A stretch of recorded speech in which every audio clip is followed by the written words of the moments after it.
One of the things I've learned through all these years of taking sexual histories and helping people with sexual dysfunction is that men may not know that there's a difference between erection, ejaculation, and orgasm as far as the neurology goes. In other words, each one is a separate process. And that's really important because sometimes when men are having difficulty getting an erection after surgery or after radiation, they stop and they say, well, if I can't have an erection, then I guess I'm not going to be able to reach orgasm. We know that after radical prostatectomy, there will not be any ejaculate, but with stimulation even to a flaccid penis, you can still have an orgasm. And that's a really important point. So to persist on your sexual activity, even with yourself, it's okay to do it on your own or with your partner, to try to experiment with what your sexual function is like after your prostate cancer treatments. And then the second point is that I've learned as a female physician how important it is for men to have an erection, even if they never use it for sexual activity.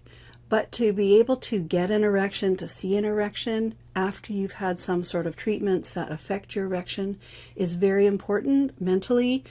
Makes you feel better, your self-esteem's improved. And so part of the reason we help to try to get an erection back, even if the partner is not necessarily interested in that, is for the man himself. And I think that's an important point for partners to understand that to get an erection for men is important, to see it, to know that it's possible, even if they never even use it.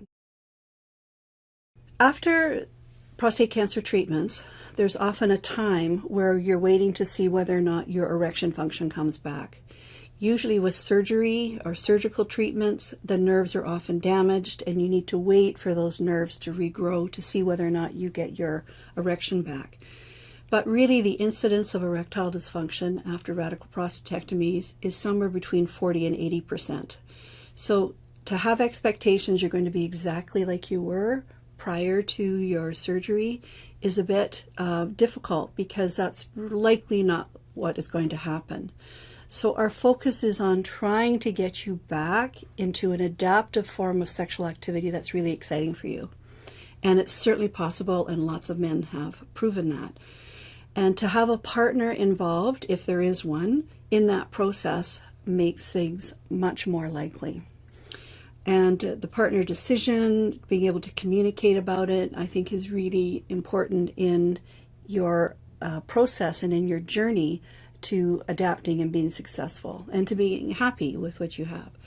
And adaptation is critical, and it's, I guess, you know, the nurses and I, we work with patients and we're always amazed how well people adapt and how positive they are. So the more positive, optimistic, the more motivated you are, the better things usually turn out.